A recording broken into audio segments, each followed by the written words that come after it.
Bakery Ramesh ಅವರು ರಾಜ್ಯಾಧ್ಯಕ್ಷರು ಕದಂಬ ಸೇನೆ ಕನ್ನಡ ಸಂಘಟನೆ ಅವರಿಗೆ ಸ್ವಾಗತ ಬಯಸ್ತೀನಿ. ರಮೇಶ್ ರಾಜು ಅಡಿಯರ್ ಅವರು ಭಾರತೀಯ ಪ್ರಾಂತ ಕಿಸಾನ್ ಸಂಘದ ಅಧ್ಯಕ್ಷರು, ಹಾಗೆ ಬಿಪಿ ಅಪ್ಪಾಜಿಗೌಡರು ಬೂದೂರು ಭಾರತೀಯ ಕಿಸಾನ್ ಸಂಘ ಜಿಲ್ಲಾಧ್ಯಕ್ಷರು, ಹಾಗೆ ಸಲ್ಮಾನ್ ರವರು ಜಿಲ್ಲಾ ಸಂಚಾಲಕರು ಕದಂಬ ಸೇನೆ ಜಿಲ್ಲಾ ಉಪಾಧ್ಯಕ್ಷರು, ಹಾಗೂ ಜೋಸೆಫ್ ಪ್ರಮಾಣ ಕೀಲಾರ ಜಿಲ್ಲಾಧ್ಯಕ್ಷರು ಕದಂಬ ಸೇನೆ, ಭಾರತೀಯ ಕಿಸಾನ್ ಸಂಘ ಪ್ರಮುಖರಾದಂತಹ ಕಲ್ಲೇಶ್ವರು ಮತ್ತು ಮಹೇಶ್ ಜಿಲ್ಲಾ ಉಪಾಧ್ಯಕ್ಷರು ಕದಂಬ ಸೇನೆ ಚಾಮುಂಡೇಶ್ವರಿ ವಿಧಾನಸಭಾ ಕ್ಷೇತ್ರ, ಮತ್ತು ಗಾಚಿ ಸ್ವಾಮಿರವರು ಪ್ರಾಂತ ಕಾರ್ಯಕಾರಿಣಿ ಸಮಿತಿ ಭಾರತೀಯ ಕಿಸಾನ್ ಸಂಘ, ಜಯರಾಮ ತೂಬಿಂಕೆರೆ ತಾಲೂಕು ಅಧ್ಯಕ್ಷರು ಭಾರತೀಯ ಕಿಸಾನ್ ಸಂಘ. ಮುಂದಿನ ಭಾಗವಾಗಿ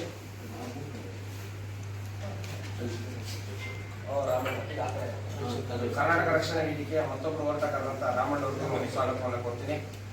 ಈ ಒಂದು ವಿಚಾರಗೋಷ್ಠಿ ಬಹಳ ನಮ್ಮ ಜಿಲ್ಲೆಗೆ ಉತ್ಸುಕತೆ ಮತ್ತು ದೂರದೃಷ್ಟಿಯಿಂದ ಮಾಡಿದಂತಹ ಈ ಮಂಡ್ಯ ಜಿಲ್ಲೆ ಅನ್ನದಾತರಾದಂತಹ ನಾಲ್ವಡಿ ಕೃಷ್ಣರಾಜರ ಪರವಾಗಿ ಏನು ನಮ್ಮ ಮಂಡ್ಯಕ್ಕೆ ಕೊಡುಗೆಗಳನ್ನು ನೀಡಿದ್ರು ಹಾಗೆ ಅದನ್ನು ಉಳಿಸ್ಕೋಬೇಕು. ನಮ್ಮ ಮಂಡ್ಯದಲ್ಲೇ ನಾವು ಒಂದು ಹೋರಾಟ ಮಾಡಿ ವಿಶ್ವವಿದ್ಯಾಲಯ ನಮ್ಮಲ್ಲೇ ಉಳಿಬೇಕಂತೀನಿ ಹೋರಾಟ ಮಾಡಿದ್ದು, ಅದು ಪ್ರತಿಫಲ ಮಂಡ್ಯಕ್ಕೆ ಸಿಕ್ಕಿದೆ. ಹಾಗೆಯೇ ಬೇರೆ ಜಿಲ್ಲೆ ಶಾಸಕರು ಮಾಜಿ ಸಚಿವರು ಅವ್ರು ಏನಿದೆ ಆ ರೀತಿ ಮಿತಿನಲ್ಲಿ ಅವ್ರು ಮಾತಾಡಬೇಕು. ನಮ್ಮ ಜಿಲ್ಲೆಯಲ್ಲಿ ನಮ್ಮದೇ ಆದಂತಹ ಹೋರಾಟಗಾರರಿದ್ದಾರೆ, ಸ್ಥಳೀಯ ಶಾಸಕರಿದ್ದಾರೆ, ಇಲ್ಲಿ ಸಚಿವರಿದ್ದಾರೆ. ಇಲ್ಲಿ ನಾವು ಏನ್ ಡಿಸಿಷನ್ ತಗೋಬೇಕು, ನಮ್ಮ ಜಿಲ್ಲೆ ಅಭಿವೃದ್ಧಿ ಏನಾಗಬೇಕು ಅನ್ನೋದನ್ನ ನಾವು ಹೇಳ್ತೀವಿ, ನಾವು ಹೋರಾಟ ಮಾಡ್ತೀವಿ. ಅವರು ನಮಗೆ ಸಲಹೆ ಕೊಡ್ಬೇಕೆ ಹೊರತು ಮಂಡ್ಯ ಜಿಲ್ಲೆ ಅಭಿವೃದ್ಧಿಗೆ ಯಾವುದೇ ರೀತಿಯಾದಂತಹ ಕೈಯಾಟಕ್ಕೆ ತೊಡಕಾಗಕ್ಕೆ ನಾವೇ ಬಿಡಲ್ಲ, ಇದು ನನ್ನ ಆಗ್ರಹ. ಮುಂದಿನ ವಿಚಾರವಾಗಿ ಭಾರತೀಯ ಕಿಸಾನ್ ಸಂಘದ ಅಧ್ಯಕ್ಷರಾದಂತಹ ರಮೇಶ್ ಅವರು ಮಾತಾಡ್ತಾರೆ. ಕನ್ನಡ ಸೇನೆಯ ಬೇಕರಿ ರಮೇಶ್ ಅವರು ರಾಜ್ಯಾಧ್ಯಕ್ಷರು ಮಾತಾಡ್ತಾರೆ.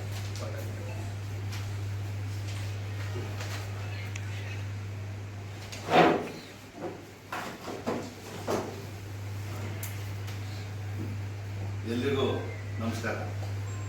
ಇವತ್ತು ಪ್ರಮುಖವಾಗಿ ಸಮಗ್ರ ವಿಶ್ವವಿದ್ಯಾಲಯ ವಿಸಿ ಫಾರಂನಲ್ಲಿ ಆಗ್ತಾ ಇರ್ತಕ್ಕಂಥದ್ದು ಸಂತೋಷದ ವಿಷಯ.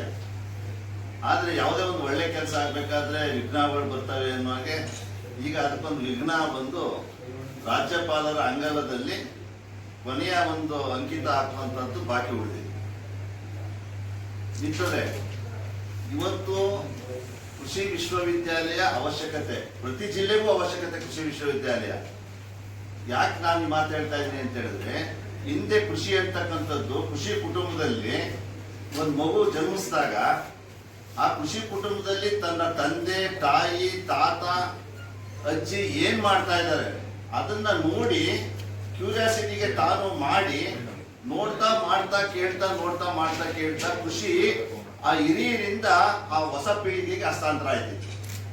ಆದ್ರೆ ಬದಲಾದ ಸನ್ನಿವೇಶದಲ್ಲಿ ನಾಗರಿಕತೆಯ ಗುಂಪಿನಲ್ಲಿ ಇವತ್ತೇನಾಗಿದೆ, ಮಕ್ಕಳನ್ನ ನಾವು ಏನ್ ಮಾಡ್ತೀವಿ, ಬುದ್ಧಿ ಬಂದ ತಕ್ಷಣ ಯಾರು ಮನೆಯಲ್ಲಿ ಇಟ್ಕೊಳ್ಳಲ್ಲ, ಅವರೆಲ್ಲರೂ ನಾವು ಕಾನ್ವೆಂಟ್ಗೆ, ನಂತರ ಶಾಲೆಗೆ, ನಂತರ ಕಾಲೇಜ್ಗೆ, ಹೀಗೆ ಅವನ್ನ ಮುಂದೆ ಕಳಿಸ್ಬಿಡ್ತೀವಿ. ಅಂದ್ರೆ ಕೃಷಿ ಸಂಪರ್ಕ ಇಲ್ಲದೇನೆ ಮಕ್ಕಳು ಬೆಳೀತಕ್ಕಂಥ ಸನ್ನಿವೇಶ ಇವತ್ತು ನಮ್ಮ ಸಮಾಜದಲ್ಲಿ ನಿರ್ಮಾಣ ಆಗಿದೆ. ಪ್ರಸ್ತುತ ಸನ್ನಿವೇಶದಲ್ಲಿ ಇದು ಸರೋಗ್ಬೇಕು ಅಂತ ಹೇಳಿದ್ರೆ ಪ್ರತಿ ತಾಲೂಕಿನಲ್ಲೂ ಕೂಡ ಒಂದೊಂದು ವಿಶ್ವವಿದ್ಯಾಲಯ ಆದ್ರೆ ಒಳ್ಳೆಯದು, ಕೃಷಿ ವಿಶ್ವವಿದ್ಯಾಲಯ ಆದ್ರೆ ಒಳ್ಳೆಯದು. ಕೃಷಿ ಆ ಮಟ್ಟದ ಜ್ಞಾನ ಅವಶ್ಯಕತೆ. ಕಾರಣ ಏನಪ್ಪಾ ಅಂತಂದ್ರೆ, ನಮ್ಮ ಏನು ರಾಜ್ಯ ಇದೆ ಸಂಪೂರ್ಣವಾಗಿ ರೈತರೇ ತುಂಬಿರ್ತಕ್ಕಂಥ ರಾಜ್ಯ. 80% ಹೆಚ್ಚಿಗೆ ಇರ್ತಕ್ಕಂಥ ಯಾರಿಲ್ಲ, ರೈತರೇ. ಹಾಗಾಗಿ ಇಂಥ ಒಂದು ವಿಷಯ ಇರುವಾಗ ಬೆಂಗಳೂರಿನಲ್ಲಿ ವಿಶ್ವವಿದ್ಯಾಲಯ ಇದೆ, ಮಂಡ್ಯದಲ್ಲಿ ಬೇಡ ಅಂತಂದ್ರೆ ಯಾವ ನ್ಯಾಯ ಇದು? ಮಂಡ್ಯದಲ್ಲಿ ಪ್ರಮುಖವಾಗಿ ಸಮಗ್ರ ಕೃಷಿ ವಿಶ್ವವಿದ್ಯಾಲಯ ಆಗ್ತಾ ಇರ್ತಕ್ಕಂಥದ್ದು ತುಂಬಾ ಒಂದು ಒಳ್ಳೆಯ ವಿಷಯ. ಕಾರಣ ಮಂಡ್ಯ ಸುತ್ತಮುತ್ತ ಯಾವ್ದಿದೆ, ಚಾಮರಾಜನಗರ ಇದೆ, ಮೈಸೂರು ಇದೆ, ಹಾಸನ ಇದೆ, ಅದೇ ರೀತಿ ಕೊಡಗು ಇದೆ. ಇವೆಲ್ಲವೂ ಕೂಡ ಭೌಗೋಳಿಕವಾಗಿ ಒಂದೇ ರೀತಿಯಾದಂಥ ವ್ಯವಸ್ಥೆ ಒಳಗಡೆ ಇದ್ದಾವೆ. ಆ ನಿಟ್ಟಿನಲ್ಲಿ ಇಲ್ಲಿ ಬೆಳೆ ಇರ್ಬೋದು. ಉದಾಹರಣೆಗೆ ನಮ್ಮ ರೈತ ಸೋತದ್ದೆಲ್ಲಪ್ಪ ಅಂತ ಹೇಳಿದ್ರೆ ಏಕ ಬೆಳೆ ಮಾಡಿ ರೈತ ಸೋತಿದ್ದಾನೆ. ಇವತ್ತು ಸಮಗ್ರ ಕೃಷಿ ಮಾಡಿದಂತ ಯಾವುದೇ ರೈತ ಸೋತಿಲ್ಲ. ನಮ್ಮ ಪೂರ್ವಿಕರೆಲ್ಲ ಮಾಡ್ತಿದ್ದಂಥದ್ದು ಸಮಗ್ರ ಕೃಷಿನೇ. ಅಂದ್ರೆ ಕೃಷಿ ಜೊತೆಗೆ ಹೈನುಗಾರಿಕೆ ಅಂದ್ರೆ ಪಶುಸಂಗೋಪನೆ, ತೋಟ ಅಂದ್ರೆ ಹಾರ್ಟಿಕಲ್ಚರು, ಅದೇ ರೀತಿ ರೇಷ್ಮೆ, ಅದೇ ರೀತಿ ಬೇರೆ ಬೇರೆ ತರದ ಉಪಕಸಬುಗಳನ್ನು ಮಾಡ್ಕೊಂಡು ಅದ್ರ ಜೊತೆಗೆ ವ್ಯಾಲ್ಯೂ ಅಡಿಷನ್ ಮಾಡ್ಕೊಂಡು ಕೃಷಿನಲ್ಲಿ ಅಭಿವೃದ್ಧಿ ಹೊಂದಿದ್ರು. ತದನಂತರ ದಿನಗಳೇನಾಯ್ತು, ಮೋನೋಕ್ರಾಪ್ ಸಿಸ್ಟಮ್ ಬಂತು. ಅಂದ್ರೆ ಬೆಳೆದ್ರೆ ಬರೀ ಭತ್ತ ಬೆಳೆಯುವಂಥದ್ದು, ಇಲ್ಲ ರಾಗಿ ಬೆಳೆಯುವಂಥದ್ದು, ಇಲ್ಲ ಕಬ್ಬು ಬೆಳೆಯುವಂಥದ್ದು, ಇಲ್ಲ ತೆಂಗು, ಇಲ್ಲ ಬರೀ ಅಡಿಕೆ. ಹಾಗಾಗಿ ಇವತ್ತೇನಾಗ್ತಾ ಇದೆ, ಏಕ ಬೆಳೆ ಪದ್ಧತಿ ಇರೋದ್ರಿಂದ ರೈತ ಇವತ್ತು ಆರ್ಥಿಕವಾಗಿ ಹಿಂದುಳಿತಾ ಇದ್ದಾನೆ. ಹಾಗಾಗಿ ರೈತ ಸಮಗ್ರ ಕೃಷಿ ಪದ್ಧತಿಯನ್ನು ಅನುಸರಿಸಿದ್ರೆ ಏನು ಕೃಷಿಯ ಜೊತೆಗೆ ತೋಟಗಾರಿಕೆ ಇರ್ಬೋದು, ರೇಷ್ಮೆ ಇರ್ಬೋದು, ಪಶುಸಂಗೋಪನೆ ಇರ್ಬೋದು, ಹೀಗೆ ಸಮಗ್ರ ಕೃಷಿಯನ್ನು ಒಳಗೊಂಡಂತೂ ಮಾರ್ಕೆಟ್ ಈ ತರದ ಎಲ್ಲ ವಿಷಯಗಳನ್ನ ಮಾಡಿದಾಗ ರೈತ ಆರ್ಥಿಕವಾಗಿ ಸಬಲನಾಗ್ತಾನೆ. ಆದ್ರೆ ಇಂಥ ಒಂದು ಒಳ್ಳೆ ವಿಷಯವನ್ನ ಯಾವುದೇ ಸರ್ಕಾರ ಮಾಡಲಿ ರಾಜಕೀಯ ರಹಿತವಾಗಿ ಪಕ್ಷಾತೀತವಾಗಿ ಇದನ್ನ ಸ್ವಾಗತಿಸಬೇಕು.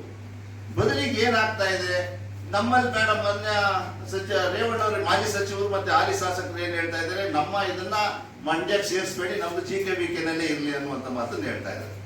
ನಾನ್ ಮಾನ್ಯ ರೇವಣ್ಣವ್ರು ಕೇಳ್ತಾ ಇರ್ತಕ್ಕಂಥದ್ದು, ನಮ್ಮದು ನಿಮ್ಮದು ಭೌಗೋಳಿಕವಾಗಿ ಒಂದೇ ತರದಂತ ವಾತಾವರಣ, ಹಾಸನ ಮಂಡ್ಯ ಬೇರೆ ಅಲ್ಲ. ಜೊತೆಗೆ ನೀವು ಬೆಂಗಳೂರು ತಲುಪಬೇಕು ಅಂದ್ರೆ ಎಷ್ಟು ಸಮಯ ಬೇಕು ಅಂದ್ರೆ ರೈತರು ಇರ್ಬೋದು, ವಿದ್ಯಾರ್ಥಿಗಳು ಇರ್ಬೋದು. ಅದೇ ನಿಟ್ಟಿನಲ್ಲಿ ಮಂಡ್ಯ ತಲುಪಬೇಕು ಅಂದ್ರೆ ಎಷ್ಟು ಸಮಯ ಇರ್ಬೋದು. ಮತ್ತೆ ಬೆಂಗಳೂರಿನಲ್ಲಿ ಅಭಿವೃದ್ಧಿ ಅಂತೇಳಿ ತುಂಬಾ ಜನಸಾಂದ್ರತೆ ಜಾಸ್ತಿ ಆಗಿದೆ. ಅಲ್ಲೇ ಒಂದು ನೀರಿಲ್ಲ, ಎರಡನೇನು ಒತ್ತಡದ ಬದುಕು. ಮುಂದಿನ ದಿನದಲ್ಲಿ ದೆಹಲಿನಲ್ಲಿ ಯಾವ ರೀತಿ ಆಮ್ಲಜನಕದ ಕೊರತೆ ಉಂಟಾಗ್ತದೋ ಅದು ಬೆಂಗಳೂರಲ್ಲೂ ಆಗ್ಬೋದು. ಆದ್ರೆ ಸದ್ಯ ಪರಿಸ್ಥಿತಿ ಬಹುಮುಖ್ಯವಾಗಿ ಕೃಷಿಗೆ ಬೇಕಾದಂತದ್ದೇನು ನೀರು. ನೀರೇ ಇಲ್ಲ ಅಲ್ಲಿ. ಯಾಕೆಂತಂದ್ರೆ ಅಲ್ಲಿ ಇವತ್ತು ಎಕ್ಸ್ಟ್ರಾ 1 ಲೀಟರ್ ನೀರು ಬೇಕು ಅಂತಂದ್ರೆ ಅವ್ರು ಯಾರನ್ನ ಆಶ್ರಯಿಸ್ಬೇಕು? ಮತ್ತೆ ನಮ್ KRS ಬಂದು ಆಶ್ರಯಿಸ್ಬೇಕು ಅವರು. ಅಂದ್ರೆ ಈಗ ಆಲ್ರೆಡಿ ಅಲ್ಲ ಅದನ್ನೇ ವಿಷಯ ಹೀಗೆ ಈ ನಿಟ್ಟಲ್ಲಿ ಅಲ್ಲಿ ಕಷ್ಟ ಇರುವಾಗ ನಮ್ಗೆ ಇಲ್ಲಿ ಬೇಡ ಅಲ್ಲಿ ಕೊಡಿ, ಇಲ್ಲಿ ಕೃಷಿ ಯೂನಿವರ್ಸಿಟಿ ಇಲ್ಲಿ ಬೇಡ ಅನ್ನುವಂತ ನ್ಯಾಯ ಇದೆಯಲ್ಲ ರೇವಣ್ಣರು, ಇದು ತಪ್ಪು. ಕೃಷಿ ಬೇಡ ಅಂತ ಯಾರು ಹೇಳಿದ್ದಾರೆ? ಅಲ್ಲ, ಅಗ್ರಿಕಲ್ಚರ್ಗೆ ಸಮಗ್ರ ಕೃಷಿ ಯೂನಿವರ್ಸಿಟಿ ಇದೆ, ರೇವಣ್ಣವರು ನಮ್ಮನ್ನ ಮಂಡ್ಯಕ್ಕೆ ಸೇರಿಸಬೇಡಿ, ನಾವು ಬೆಂಗಳೂರು GKVK ನಲ್ಲಿ ಇರ್ತೀವಿ ಅಂತ ಹೇಳ್ತಾ ಇದ್ದಾರೆ. ಮಂಡ್ಯದ ಆಯ್ಕೆ ನೀವು ಮಾಡ್ಕೊತಾರೆ, ಹಾ. ಅವ್ರ ಆಯ್ಕೆ ಮಾಡ್ಕೊಳ್ಳೋದು ತಪ್ಪೇನಿಲ್ಲ ಸರ್. ಅವ್ರು ಆಯ್ಕೆ ಮಾಡ್ಕೊಳ್ಳೋದು ತಪ್ಪಿಲ್ಲ. ನಾವ್ ಹೇಳ್ತಾ ಇರೋದು ಏನಂದ್ರೆ ಅವ್ರು ಆಯ್ಕೆ ಮಾಡೋದು ಹಾಸನದಲ್ಲೂ ಒಂದು ಕೃಷಿ ವಿಶ್ವವಿದ್ಯಾಲಯವೇ ಆಗಲಿ ನಾವು ಸಂತೋಷ ಪಡ್ತೀವಿ. ನಾವು ಮೊದಲು ನೀವು ಅದನ್ನ ಅರ್ಥ ಮಾಡ್ಕೊಳ್ಳಿ. ನಾವು ಹಾಸನದಲ್ಲಿ ಆಗ್ಬಾರ್ದು ಅಂತ ಹೇಳ್ತಾ ಇದ್ದಾವ ಸರ್. ನಾನು ಈ ಮೊದಲೇ ಹೇಳಿದೆ, ನಾನು ಪ್ರತಿ ತಾಲೂಕಲ್ಲಿ ಒಂದು ಕೃಷಿ ವಿಶ್ವವಿದ್ಯಾಲಯ ಆಗ್ಬೇಕು. ಯಾಕೆ ಆಗ್ಬೇಕು ಅನ್ನುವಂಥದ್ದನ್ನ ಉದಾಹರಣೆ ಸಮೇತ ವಿಚಾರ ವ್ಯವಸ್ಥೆ ಸರ್. ಮಂಡ್ಯದಲ್ಲೆಲ್ಲ ನಮ್ಮನ್ನ ಅಲ್ಲಿ ಸೇರಿಸಬೇಡಿ, ಇಲ್ಲಿಗೆ ಉಳಿಲಿ ಅಂತ ಹೇಳ್ತಾ ಇದ್ದಾರೆ ಸರ್. ನಮ್ಗೇನು ಅಭ್ಯಂತರ ಇಲ್ಲ. ಆದ್ರೆ ಅದು ವಿಷಯ ಏನಂತಂದ್ರೆ ಅಲ್ಲ, ವಿಷಯಕ್ಕೆ ತೊಡಕಾಗ್ತಾ ಇದೆ ಅದು. ಈಗ ರಾಜ್ಯಪಾಲರ ಅಂಗದಲ್ಲಿ ಇದೆಯಲ್ಲ, ಅಲ್ಲೇನು ಸೈನ್ ಹಾಕ್ಲಿಕ್ಕೆ ಅವ್ರು ಹಿಂದೆ ಮುಂದೆ ಮಾಡ್ತಾ ಇದ್ದಾರೆ. ಅಂದ್ರೆ ಈಗ ಒಂದು ವಿಭಾಗಕ್ಕೊಂದು ಅಂತಂದಾಗ ನಾವ್ ಹೇಳೋದೇನು, ಮೈಸೂರಲ್ಲೂ ಆಗ್ಲಿ, ಕೊಡಗಲ್ಲೂ ಆಗ್ಲಿ, ರಾಮನಗರದಲ್ಲೂ ಆಗ್ಲಿ, ಎಲ್ಲ ಕಡೆನೂ ಆಗ್ಲಿ. ಯಾಕೆಂತಂದ್ರೆ 80% ಹೆಚ್ಚಿನ ಜನ ಕೃಷಿಕರೇ ಇರ್ತಕ್ಕಂಥ ಜಾಗದಲ್ಲಿ ಎಲ್ಲ ಕಡೆನೂ ಕೃಷಿ ಕಾಲೇಜುಗಳಿಂದ ತೊಂದರೆ ಏನು? ನೀವು ಆಯ್ತದ ನೀವು GKVK